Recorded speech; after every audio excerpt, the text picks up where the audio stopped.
लोगों ने किसी ने पहले कहा था कि भारतीय जनता पार्टी के लिए सैकड़ों की संख्या की जरूरत नहीं होती, जब 5 होते हैं तो पांडव भी बहुत कुछ होते हैं। जब जयकारे में आपकी आवाज़ भी निकले और यहाँ नहीं आए, जब भाजपा वाले आए, जयकारा जोर से लगना चाहिए। भारत माता की जय हो, भारत माता की जय हो, वंदे मातरम, वंदे मातरम।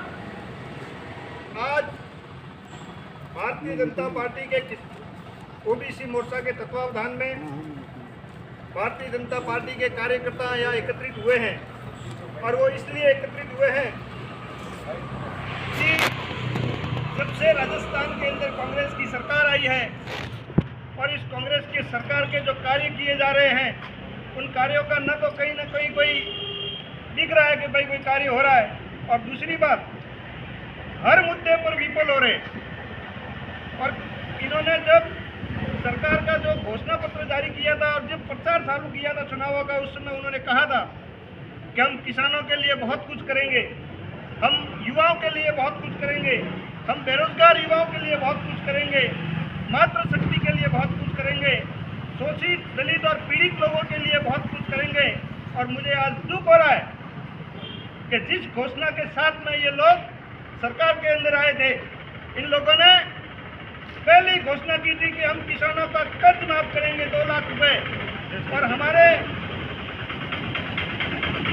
एक स्टार प्रचारक जो दिल्ली से आए थे राजस्थान के अंदर कांग्रेस के, और उन्होंने कहा था 1, 2, 3, 4 और 10 तक गिनवाया था अपने को, और वो गिनवाते हुए कहा था कि 10 दिन के अंदर 2 लाख रुपए हम माफ करेंगे।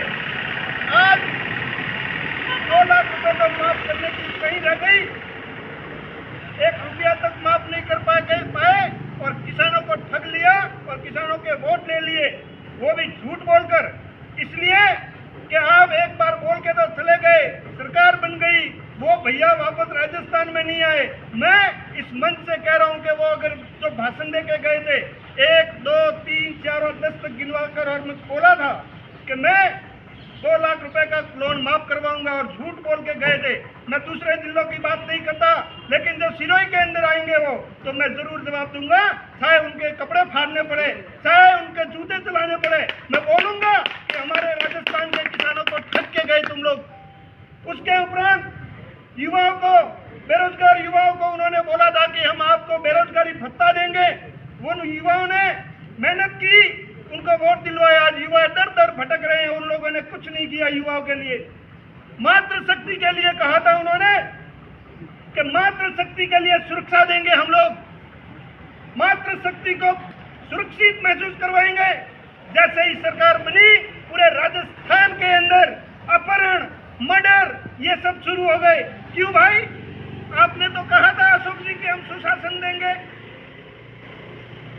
एक जिला नहीं छूटा, एक विधानसभा क्षेत्र नहीं छूटा जहां अपहरण का केस नहीं हुआ हुआ, और सिरोही जैसे छोटे से इलाके के अंदर तांडव मच गया था। बलात्कार, मर्डर ये सब होने शुरू हो गए थे। कहां गए वो उनके वादे? क्यों भूल गए उन सब चीजों को? इसलिए मेरा निवेदन है कि अशोक जी एक बार सिरोही आकर आप देख लो, हम बताएंगे आपको, और आपको इस बार इस सिरोही में प्रवेश से पहले इस चीज को बताएंगे कि आपने जो कहा था उसका क्या हुआ। हमारे यहाँ के एक निर्दलीय विधायक है, रो रो कर चुनाव तो जीत लिए, लेकिन अब जब माहौल आया, मैं ये करूंगा, मैं वो करूंगा, मैं जोई बांध का पानी लेके आ जाऊंगा, क्या पता जोई बांध का पानी कहाँ चला गया उनका। जवाल में मैं नगर पालिका लेके आऊंगा, वो भी अटक के पड़ी है। और कई कार्य, मेडिकल कॉलेज मैंने बनाई। यार मैंने तो देखा इस दुनिया के अंदर कि अगर किसी को झूठ, तो मैं भारतवासियों को निवेदन करता हूँ कि झूठ की मशीन देखनी हो, अगर किसी को झूठ की मशीन देखनी हो या झूठ बोलने का किसी को ट्रेनिंग लेनी है, तो सिरोही के अंदर आओ। एक निर्दलीय विधायक झूठ बोलकर लोगों को फंसाने का काम करते हैं। झूठ का अगर एक्सपीरियंस चाहिए तो सिरोही में बेचते हैं लोग। हम ये करेंगे, हम वो करेंगे। मेडिकल कॉलेज आज देश के प्रधानमंत्री ने पूरे देश के अंदर स्वीकृत की, और हर नुक्कड़ पे उन्होंने बोर्ड लगाया कि हमने कराया है। भाई आपने क्या किया? अगर आपने स्वीकृत करवाया होता तो मैं मानता कि सिर्फ सिरोही के अंदर स्वीकृत हुआ होता तो मैं इस बात को मान लेता और सहमति भी देता कि आपने बनाया है। तो एमपी में भी हुआ है, यूपी में भी हुआ है, राजस्थान के अनेकों जिलों में हुआ है। क्या वहां पर भी संयम जी गए थे? तो मेरा ये निवेदन है। और दूसरी बात, आज सिरोही की जनता जिस लाइट बिल से त्रस्त है, अनेकों चार्ज लगा दिए।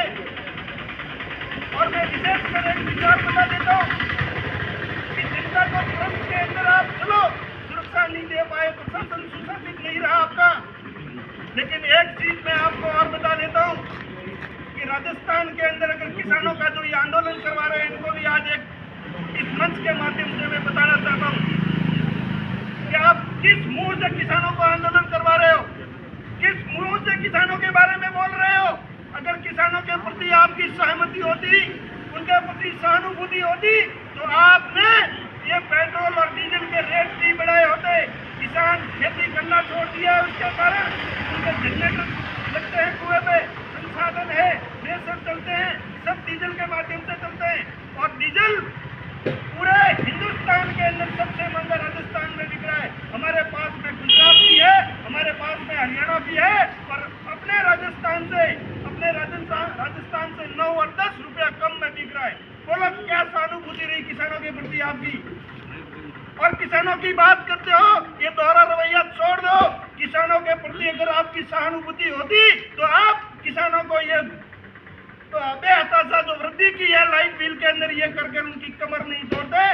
इसलिए मैं आप सभी को कहना चाहता हूँ कि इन लोगों ने सिर्फ और सिर्फ वादा किया है, कहीं उनको निभाने की कोशिश नहीं की। सुशासन हो, चाहे लाइट बिल हो, चाहे किसानों की समस्या हो, किसी भी मुद्दे पर ये सफल नहीं हो पाए हैं और विफल हो रहे हैं। और किसी भी तरह ये लोग अपनी सरकार का कार्यकाल काटने में लगे हुए हैं। और आज भी आप जाकर देख लो, भले सिरोही जिले में हो चाहे राजस्थान में, मैं पूरे राजस्थान की बात नहीं करूंगा, मैं आपको सिरोही का कह दूं कि सिरोही के अंदर अगर आज भी कोई विकास का कार्य चल रहा है तो वो भारतीय जनता पार्टी के समय में स्वीकृत हुए कार्यों का आज चल रहा है।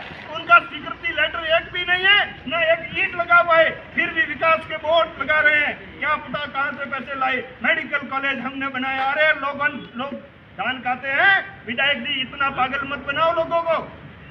मेडिकल कॉलेज प्रधानमंत्री जी और केंद्र सरकार ने भेजी है।